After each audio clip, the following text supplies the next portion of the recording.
So from that day, it is to watch that lady. I found myself doing what I was doing when I was young. And I found myself administering the medicine the way I said I wanted to be a nun. So I did it with my whole heart. And as people are dying, as I saw that lady waking up, I started going to look for more. That time, people used to die so much. I remember people died thinking that you are going to help. Christine's journey started in the comfort of middle-class life, but when her beloved sister fell ill with what was first thought to be tuberculosis, her world began to change. And when her sister took her final breath, Christine stood by her side, witnessing the moment when life meets eternity. And in that silence, her purpose was born. My name is Christine Munyi. I am a mother of 3. And I'm married to Mr. Munyi. I was born 60 years ago. I have celebrated my 60 years, and I have seen the hand of God through thick and thin. As a young child, I was brought up by a mother and my father. My mother was a elementary school teacher, and my dad was a medic. That is where my foundation started, because I could visit my dad when I was young and when he was in the hospital. And I could see how he was. He was very merciful to the people who were sick. And I became interested and to be like a nurse. But as I grew up, I was in the church. I was brought up in the church, a Catholic church, and when we were in school, I used to work with the nuns, and I could see what they used to visit the old. They used to visit the poor, and I was helping them to visit the old. I used to follow them everywhere they were going, and I became interested, and that really touched my heart, and I saw that is where my line is. Even in the church, I could go with a veil. I wanted to be very much like a nun, and I could put on the veils. And everybody knew I was becoming a nun, and I was very happy about it. I grew up, and I finished my primary school, and I went to high school. When I was in high school, I really spent a lot of time in the convent. After we closed the school, I used to visit the convent. I could stay there. I could learn more about sisterhood. Until when I finished Form 4, my dad lost job of being a clinician, and we had only one mouth to feed us, and we were 7 of us. I have not said I was the second born of 7 children. So I didn't go back to the convent, because immediately I got out of high school, I got a job, a clerical job, and I saw it was good for me even to help my mother, who was really taking care of the other children behind me. All of them were in high school. So I started working, and after I was working, the call of the nun kindly fade off. So I didn't continue with my sisterhood, and I got married. After I got married, I found myself going on with the work I was doing when I was little. I didn't have much, but I could share what I had with the people who needed something to eat. I could also visit the poor also. like I used to do. So the call was still in me, but this time I was doing it like a good turn, or like somebody who just want to help. And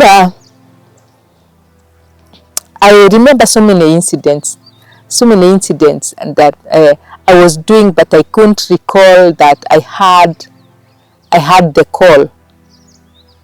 I could find myself helping the mad people, the people who didn't have anything to put on. I could go to my house, I could get my clothes and I could clothe them. I could also feed them with the little I have. I remember even there is a time a lady who was mentally ill, and she was naked and people were following her. And I ran to the house and I brought out a wrestle, and I went to the shop to borrow the milk. I didn't realize what I had done, because so many people came and asked me, tried to know what I was doing. Did I know what I was doing? How did I know that the lady was in need? So I went on like that. So what I did, I went to the college, I learned the secretarial, and later I learned the beauty. I went to the beauty world. Why I had to leave the secretarial, because the computers came in and it was very expensive for me to pay the computer class. So I joined the beauty world. I did a diploma in hairdressing, where we were doing the international haircuts and all that. So after that, I had now my 3 children. Back then in my primary school, when we were young, I had a sister, and we grew up together. In fact, there was a sister who followed me, but we went to the class together. When she was little, my mother could carry her to class, and she was very bright, so she catched up with me, and we kind of went the same class. So when I went to the high school, we went to the same high school. When I got married, she got a house near me. So my sister kind of got TB once. That was in 90s. When she got the TB, I was with her, taking her to the hospital. And I remember when she was diagnosed with TB, all of us were frightened, because I remember what our dad used to tell us about the TB those early days, that if anyone had a TB, he was like an outcast. He could be taken by the family to the forest to go and die there. So when I heard my sister had the TB, I was so frightened, and I had to call my daddy and tell her my sister she was diagnosed with the TB. My dad too was frightened, but he knew his way out. And there was an auntie of mine who was working in city council hospitals, so we visited her. We were sent to a hospital in Nairobi, where we used to fear Bagadi Hospital so much, because that time it was called IDH. So we thought it was a hospital where you have the venereal diseases, those infectious diseases. So my aunt told us, no, you want to go to Bagadi. She was taken to another hospital in town, and that time it was very bad, because she used to take a lot of medicine, and then she was to take a lot of injection every day, every morning. But I thank God she came out of that. But I didn't know what was ailing her, because even after finishing that medicine for 60 days, my sister didn't get well. So we went on like that. I was her caregiver. And I used to take care of her, take her to the hospital. And my dad could come oftenly to check on her. And in 2003, my sister succumbed.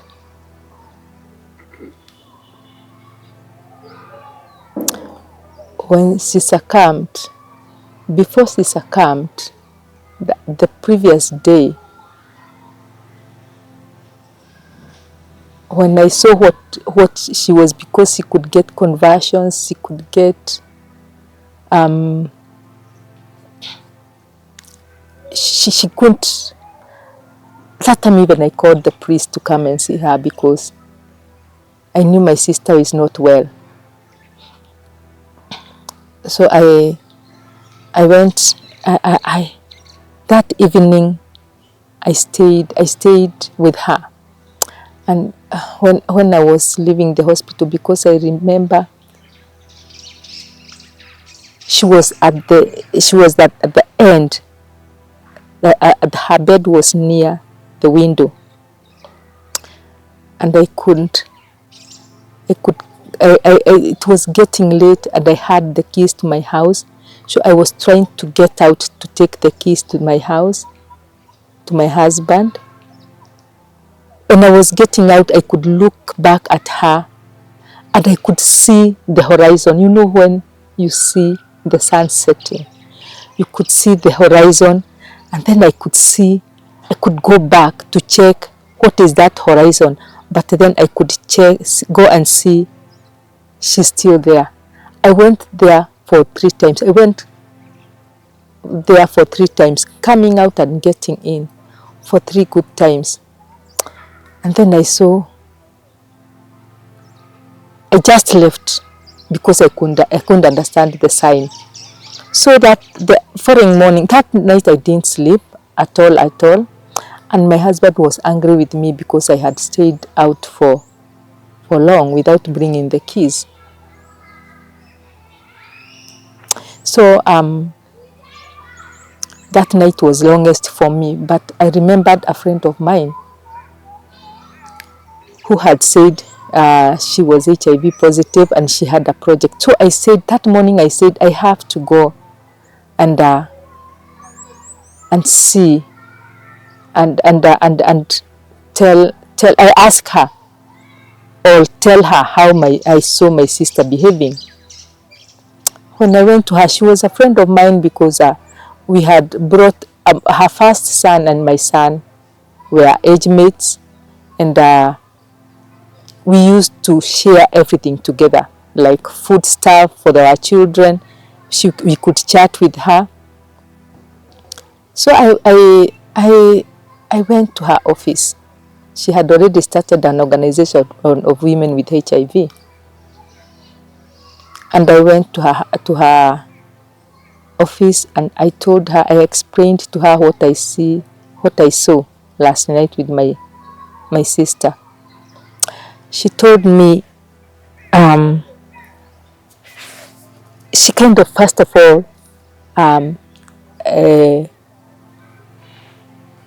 she didn't like it because myself, I used to face her and tell her, I know you are not HIV. So she came and told me, you yourself, you are the one who denies I'm not HIV, and your sister is suffering from HIV. You could have come earlier and tell me about her. But since you have a lot of denial, even you don't want to accept about your own friend, that is why you didn't come to tell me about your sister. It is just too late. I wish you came earlier. But she told me, it is mostly the signs you have given me, it is most likely you might not get her. But I said, she even doesn't know. So that time she gave me a rift, and when I got to Kenyatta, I was told my sister died as I left the hospital. It was very hard for me. I couldn't believe it. We were so close. My sister was my confidence. I remember we used also to We use like that is when we had the ridiculous and those things which you are making people to laugh until you feel you want you are passing on. And she was that sister. We could share, we could talk the whole day, we could talk the whole night. So I missed her. I really missed her so much. So after my sister's burial, I remembered what Asunta told me, that lady told me. I remember what she told me. She told me, I wish you came earlier. I could have helped. I remember that time, it was when the government had said HIV it is a disaster. So I knew now this thing is real. And this real thing is going to sweep us, all of us. So I said, I'm going to check on this lady. I'm going to ask her why herself. She was diagnosed a long time ago and she didn't die. And my sister was just diagnosed another day and now she is dead. What really happens? What has she been doing so that she doesn't have to die? Why did my sister die that soon? So I went to her office, and when she told me, first of all, she was not shocked the time I told her my sister had died, and she told me I knew. So I asked her, what did you, why, how did you know? How did you know my sister is dead? Because I tried to call you, you didn't pick my phone. So I knew. I came, and the way you told me your sister was, I knew she was not okay. So I told her we buried her a week ago, but I have come here. You show me how to take care of myself and maybe a close relative. I don't want any other person to die of HIV as I watch. So teach me. I told her to teach me how to do it. But that time I was so beautiful. I was a classic lady, working in the beauty world. You are so beautiful. So she didn't understand that I want to leave the beauty world to go and take care of people who are living with HIV. So I told her, yes, I wanted. In fact, I didn't share it with my husband. I didn't share it with him. I just woke up and went to that lady. So she told me, are you sure you're going to do it? I told her yes. No, she took me to a slum area and she told me, this is where you'll be working. Are you going to agree? I told her yes. When I went to that slum area, I found myself there. I said to myself, yes, this is what I want. Remember, I had the same feeling when I was taking care of the old people and the poor people. So I found myself there again. And I really appreciated myself, and I said, God, I'm going to do it. But it was not easy. That time, people used to die so much. I remember people died thinking that you are going to help. I didn't find any help I could offer. First of all, I had just learned about, I was taken to a training of doing home-based care. Here I am, I'm trying to do home-based care. There were no medicine, there was nothing. Just to counsel people. There were no food, nothing. Just to register people who are coming to us and then referring them to the main office where they are going to be cancelled. So many people died. I remember one lady, her name was Mercedes. I was called. by another person who told me they don't think that lady had died. So they called me to go and check on her. But when I went to check on her, I got the relatives were there outside. They were dancing, collecting money. So I asked the person who had taken me there, are you sure this person is not dead? And where are they dancing? Where are they collecting money? She told me, let us get in and see how, if she's really dead. But I really feared death myself. So first of all, she entered to the house, and the house was very dark, but I could see her eyes, and I could see her trying to talk. So as we were taught, because that the TB now was in the high, it was in Lamped at that time. It was very many. We were taught when we entered to such house to go and open the windows, and the lady was alive. So what I understood, they were waiting for her to die, so as she can be taken home. So from that day, it is to watch that lady. I found myself doing what I was doing when I was young, and I found myself administering the medicine the way I said I wanted to be a nun. So I did it with my whole heart. And as people are dying, as I saw that lady waking up, I started going to look for more. By that time, the medicine had come, but at that time we were using only cetirizine to fight the opportunistic infection. So that lady got well, and that gave me a lot of strength to go on taking care of women who are HIV positive.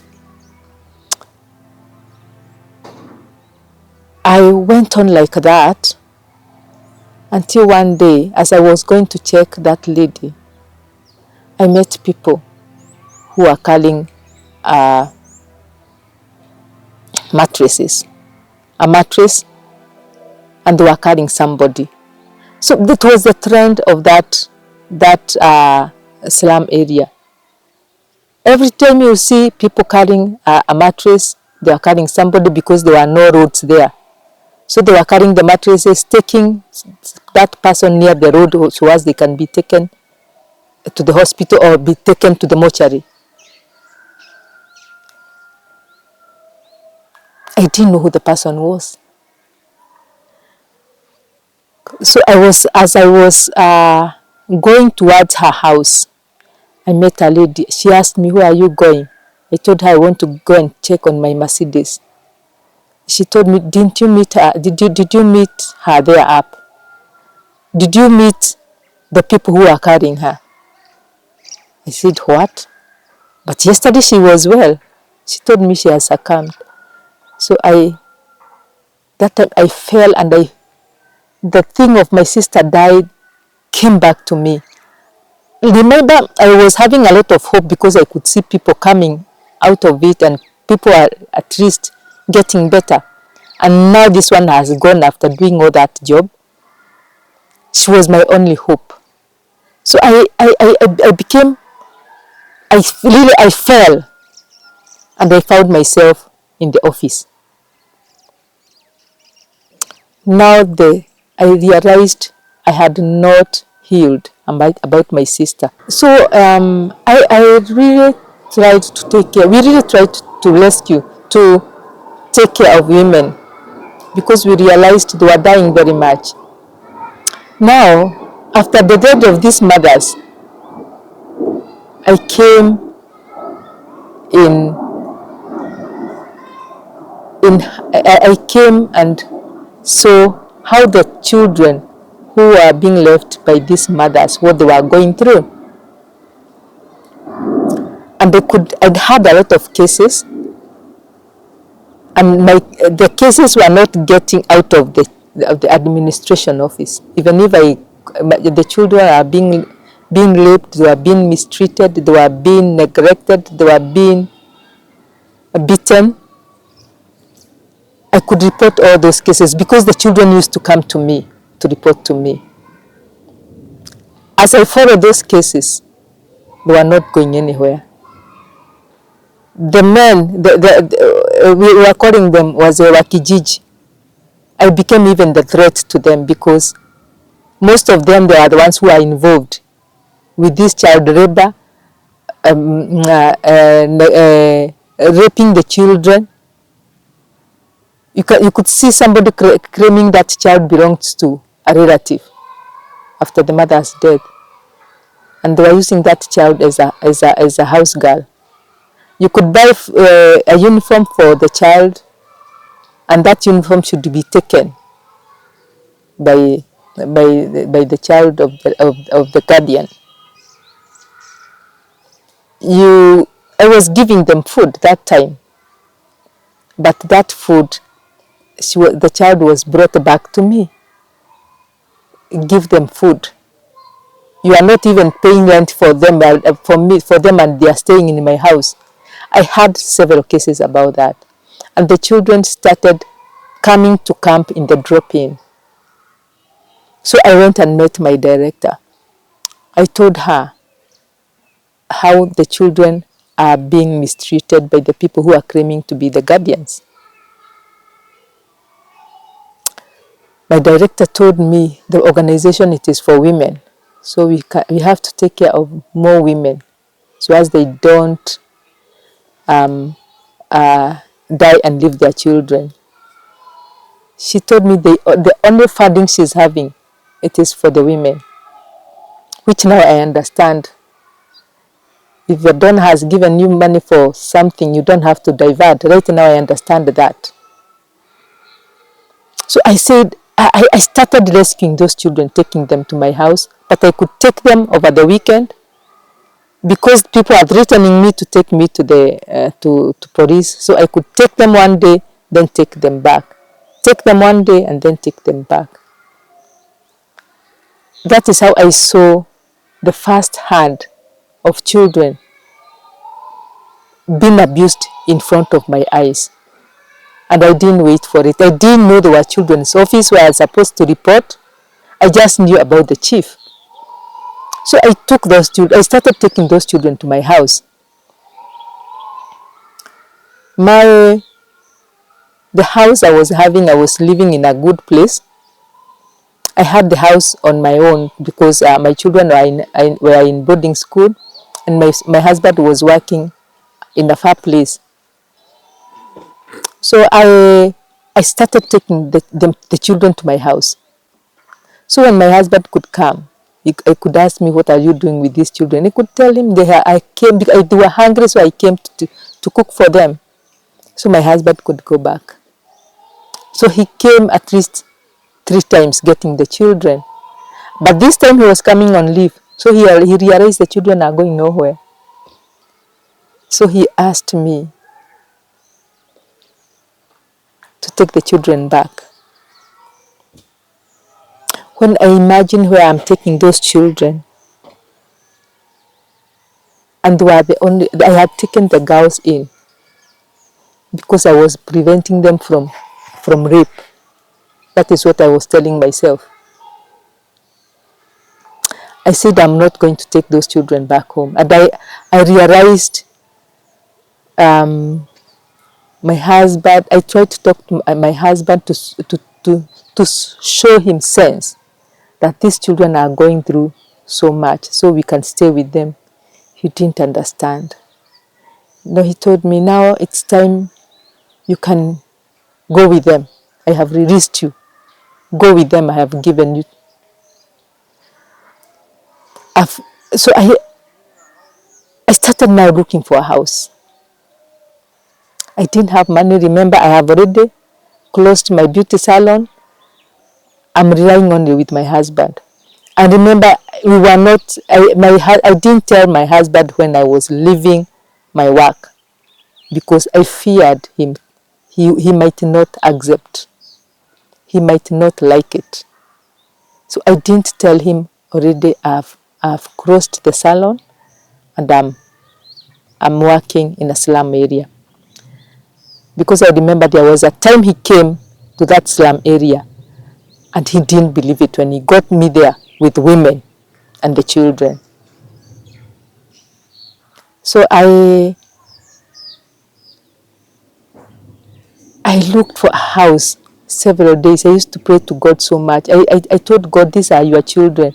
How am I taking them back there to be repeatedly raped, to be repeatedly abused? The child labor was just so much because those mothers were using those children like the house girls. And the boys, I didn't have somewhere to put the boys. And I remember that almost the same time, one boy was drowned because that boy, these children were used to go and correct the metals so as they can weigh them, so as they can take the money to the guardian. In fact, they were not supposed to weigh them. They were weighing them, they were correcting them, then putting them somewhere, they get the guardian. The guardian was the one who was weighing them, and for these children to eat. So I said I'm not taking them back. So I went and I found a small house. And I said that is where I'm going to move in. But I didn't have even the rent. So I cried to that mother. I told her, please, let me take the children in and then I'll look for money later, of which I didn't know where to get the money. So I took the food from my own house. I took the mattresses from my children. I took everything from my children, even the pans, even the jikos for cooking to that house. My husband didn't believe it. And he asked me, so you have moved out? I told him no. So I looked for a house mother. A house mother, the women used to come for the therapy and I knew what they were going through. So I also rescued a mother who was going through so much to come and take care of these children. It was like I rescued the children, then I rescued the mother. The mother, one of the women we are taking care of. So I started a home. But it was not easy. That time, there were a lot of organizations with I used to call them briefcase organizations. People are having a lot of money of HIV. So I couldn't go and talk anywhere because so many people have seen people enriching themselves with those with organizations like mine. They didn't understand me. They didn't see I was genuine about taking this care of these children. So I never got anyone coming in. I could talk to so many people. They could abuse me. They could tell me, you are looking for money for yourself. You have come to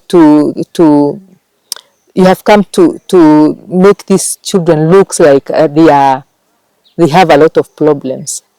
That time, remember, I had already taken about 4 children who are HIV positive. I didn't have even a vehicle to take them to the hospital. We used to take the matatu, and those children had TB. And those children, they almost died in my hands. But they were rescued by Nyumbani Children's Home, where right now they are surviving well. They are big girls right now. So I didn't know. I used to take those children to their toto. I didn't have even the bus fare to take them. But here I am. I didn't want to let them go because I knew they were not going anywhere. I went on like that. I didn't have money to pay the rent. I didn't have even the food. I could go around looking for food. People could ask me, are you really looking for your food, or you're looking for Are you really looking for the children's food, or you are looking for your food? Because even right now, myself, I started wasting away now. And because of moving, I don't have even bus fare to move. I used to walk very far looking for food for these children. I got a lady who was a volunteer, and she came and saw us, and she really cried. You can have, you can see as if you are helping, but other people can look at you and see you are even struggling even to help. So what I was doing this work is when my children get out of school, we were coming and we were washing the children together. So I brought them, even my children, to work for these children. Later, I got a lady who had come from Illinois, and she had to pay the whole bill. And she asked me, "My sister, what can I do for you?" I told her, "I don't want this to pay rent again. Please buy for us a land." That is how we bought this land. Looking for somebody to build for us, it was a story. But we managed to get a bank which built for us the dining. And that is how we moved here. It was not easy. It was a place which was deserted. We were once attacked by thugs, thinking we have money because it was an organization. Now the problem started. The problem started because people saw the Barclays Bank had come here. So they said, this home belonged to Barclays Bank, to that bank now. So as you are looking for people to help you, they are telling you, but we belong to this. I think the bank is the one which is helping the children. So you are asking for your own money. I went through so much.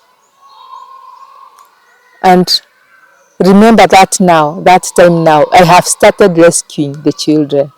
The government has known me now that I'm taking care of the children with HIV. So what they could do, they could learn there is a child who is being left by a guardian. A guardian have died, and this child has a grandmother. So the referral was here. I had so many children who are HIV positive. I didn't know what to do with them. They were crying, I was crying. I remember there is a time, the children, all of them had smallpox.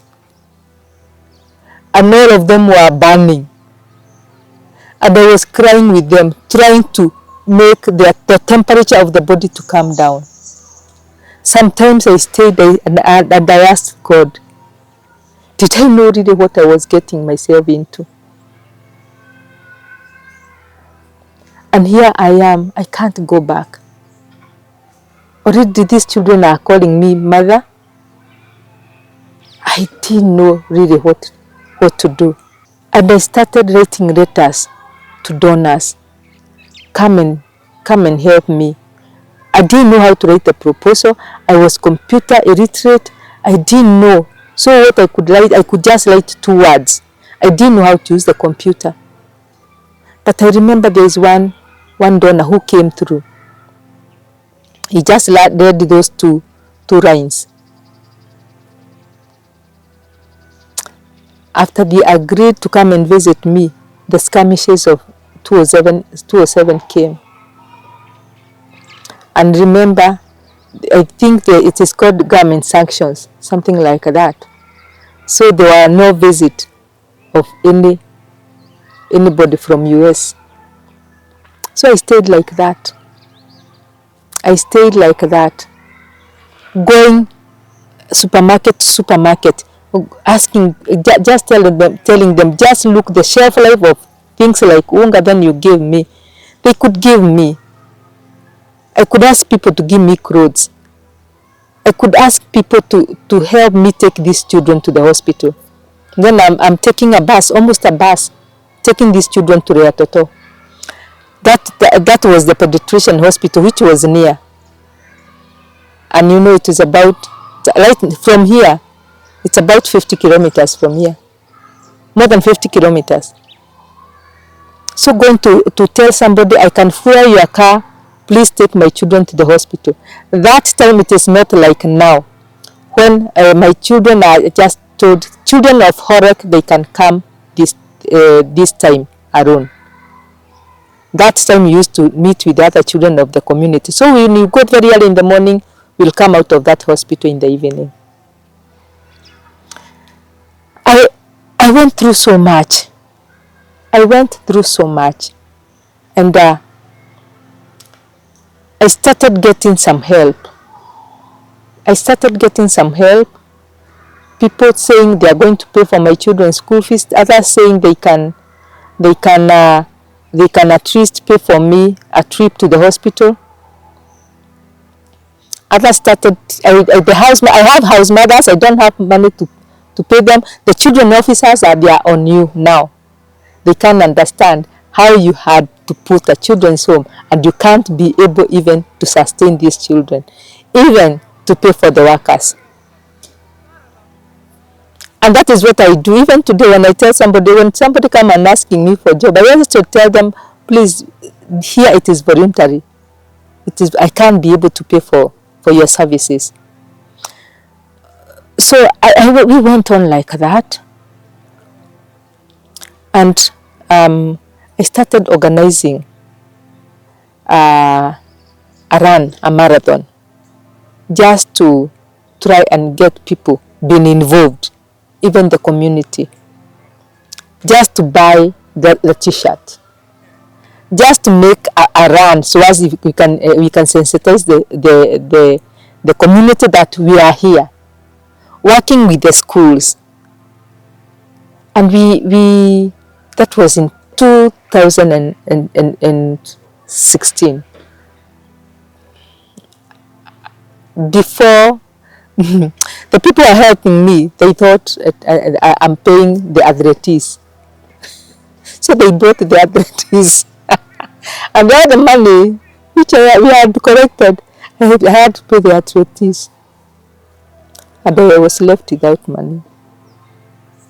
I remember when I was doing that Funland, it was to have a small clinic, because remember these children are not are still very, very sick, and they are, you know, the children, most of the children get ill at night. So at night the children are at my back, running to the hospital nearby. You are given a bill, you can't be able even to pay. So I saw there is a need for us to have a small clinic where I can involve even the nurse. And then there are also children, the recurring of TB, it was still rampant here. When the TB recurs, you know it is an injection one.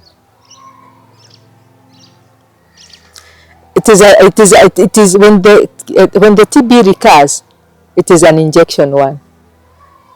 So taking the children to be every day to be injected that TB drug, it was still a problem for me.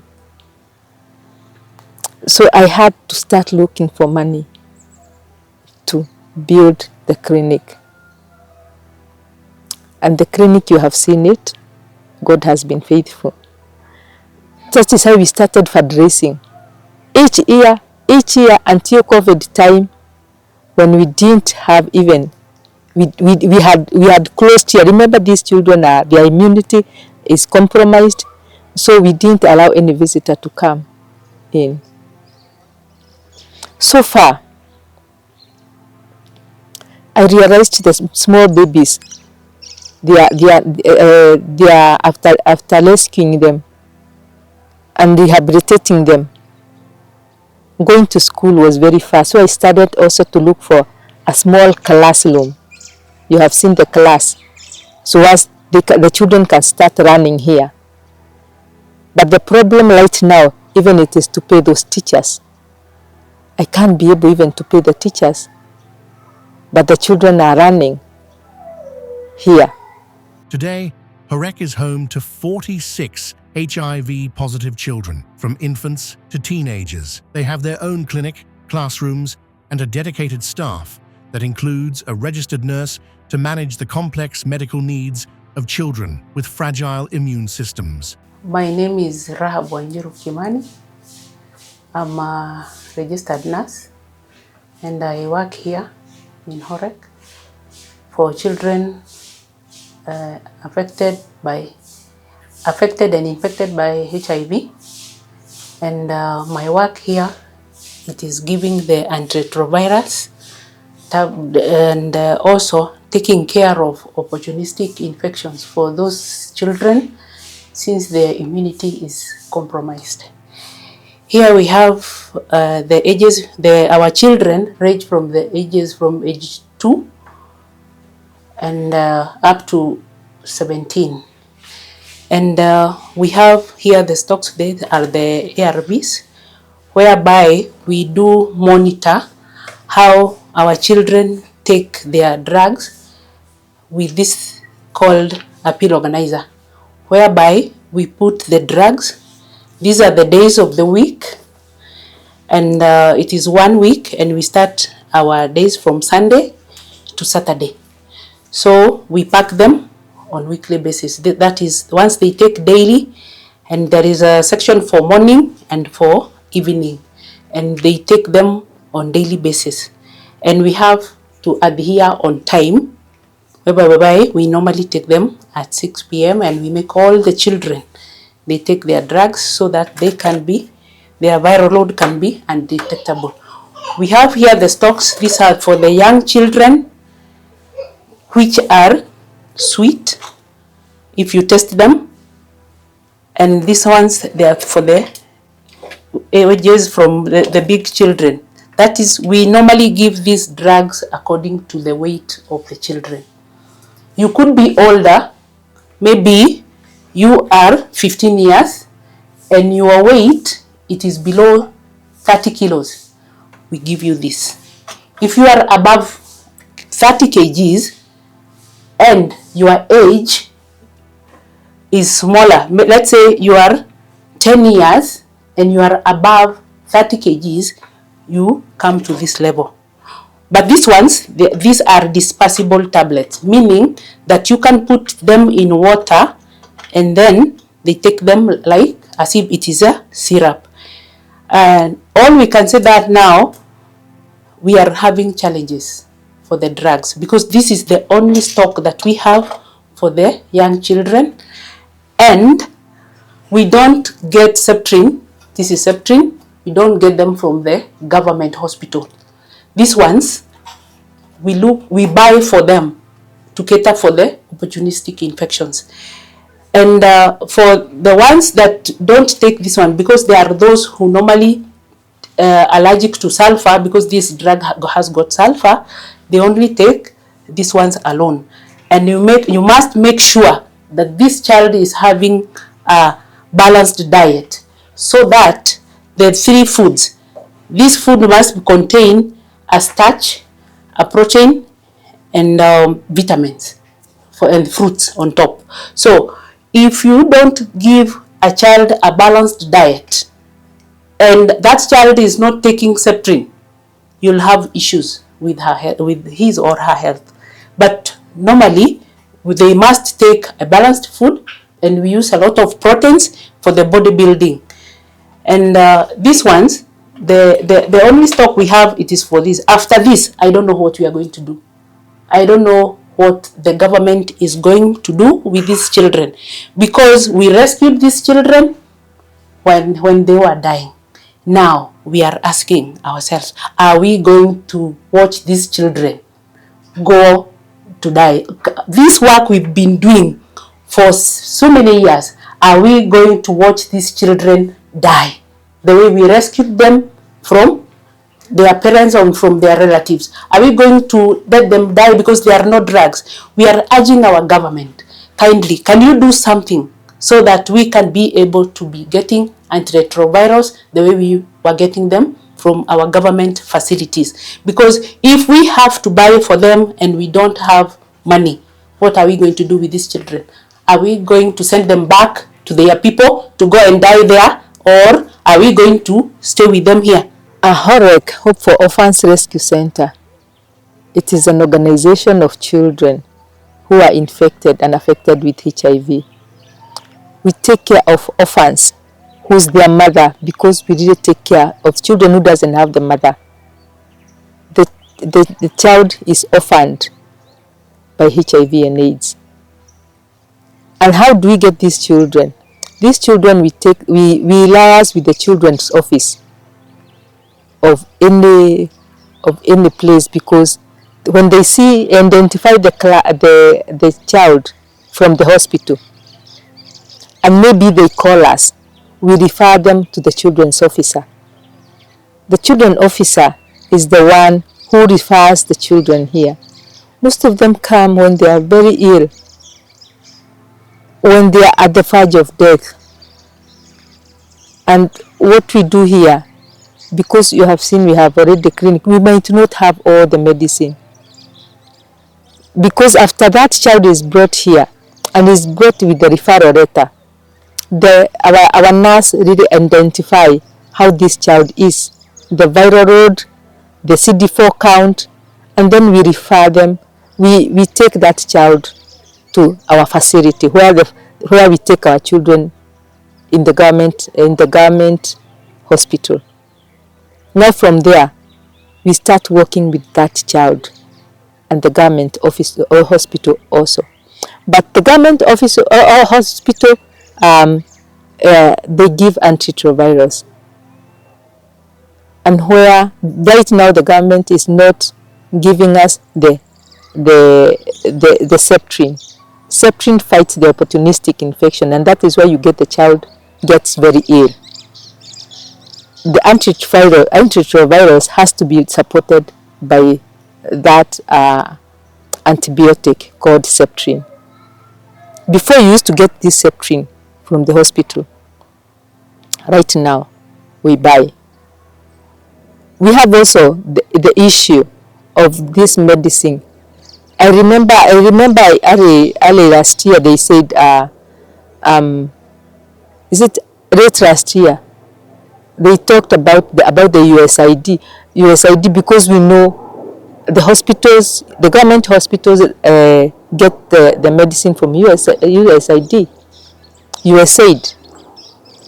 And we heard from the news that the USAID is no longer there. Even I had the other volunteers, CHVs, who are working with USAID, and they are no longer there. So we realized it is true, this medicine might not be there. We realized also the people who are working in the hospitals through USAID, they are no longer there, so we are being treated. The nurses, the normal nurses are the ones who are working for the CCC. CCC, it is Comprehensive Care Clinic. So right now, you know, the children doesn't have medicine.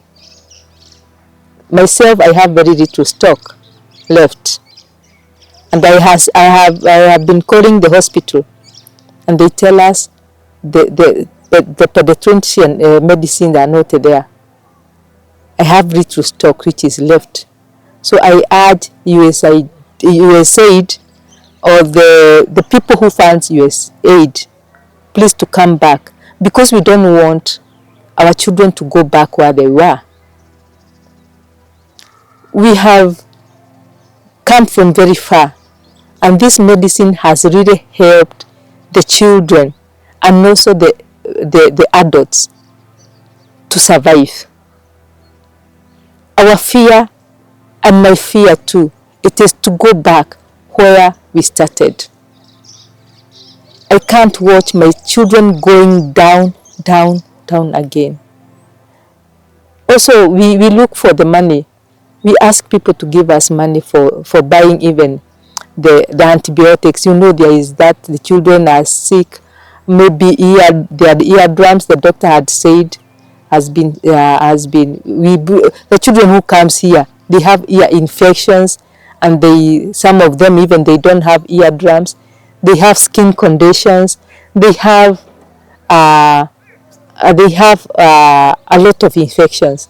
All these things, they need money, and we don't have money. Even money for good nutrition, because the antiretrovirals goes hand in hand with good nutrition. These children want to stay somewhere where it is neat, where it is very neat. They need to have very good sanitations. Right now, we are looking for a way we can build a toilet, because we have only 2 toilets for the children, and even bathrooms for these children. We get to see in the morning they really struggle, because they have to wait for one another, because we have only 2 bathrooms, the toilets too. The sanitation of this organization, it is wanting. So as people can come and help us to take care of these children, the children can thrive very well when they are well taken care of. When we have enough food, when we have medicine, because they go together, when we have medicine, when they go to school. Our budget for the school, it is very high, because we have the children who are in high school, we have the children who are in universities, we have the children who are doing the skills, and all of them call me mommy. And I watch them as I pay from one class to another. I know they are coming to finish their school. I have to be prepared, but I don't have that amount of money.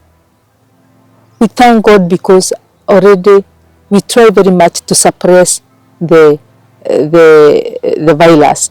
Suppressing the virus, it is the key thing here. So because the child has to drive, but then when the child get well, this child need to go back to school.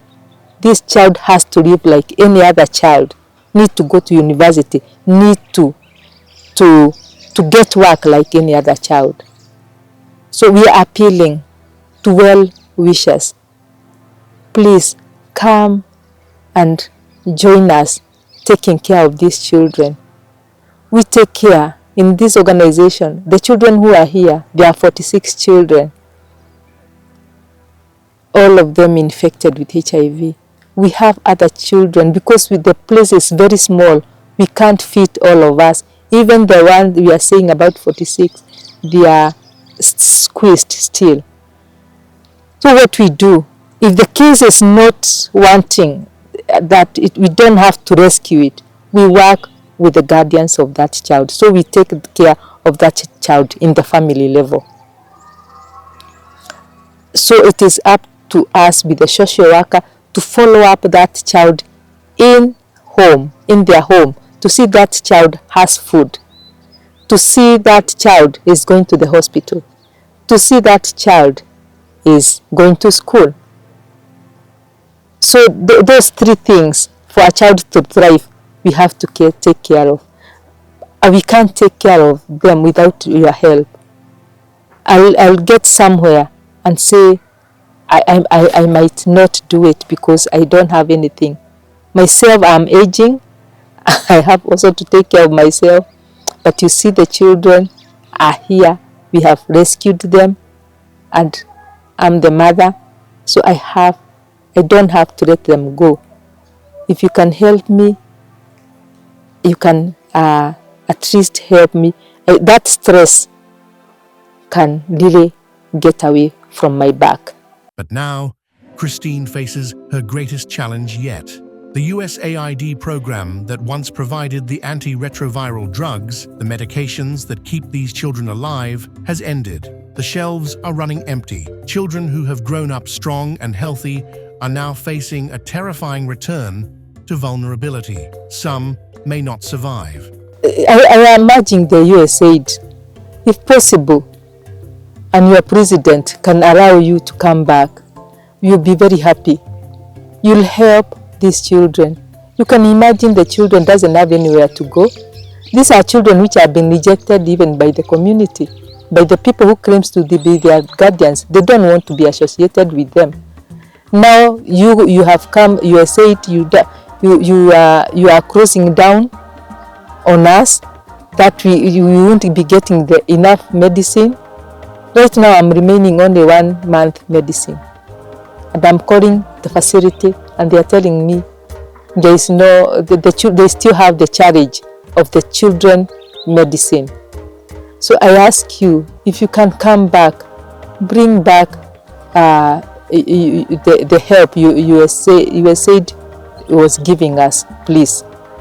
I also want to tell even the people who are going to see us, also maybe you have one way or another you can help us. You can check us on our website. You can see also our link there down. If you can be able even to work with one child, two, or you can facilitate even doing the restroom for the children and the bathrooms. We are going to be very happy. You can also adopt a child. Adopt a child means you can get a child and pay for that child you can maintain that child here in nutrition, in school fees, and also in medicine. We can be very happy. Thank you very much. Christine's story is one of faith, sacrifice, and the kind of love that transforms lives. But without support, everything she has built over 20 years could collapse. The children who rely on her may be left without the care they desperately need. So now, we turn to you. Don't just watch this story. Be part of it. Join our YouTube membership today and stand with Christine in this fight for life. You can also support directly by clicking the donation link in the pinned comment below this video. Every contribution, big or small, helps save a child's life. Subscribe to our channel, like this video, leave a comment to show your support. Share this story with your friends and family. Let's ensure that Christine's work continues, not just in memory, but in action, because every child deserves a chance to live, to dream, and to be loved.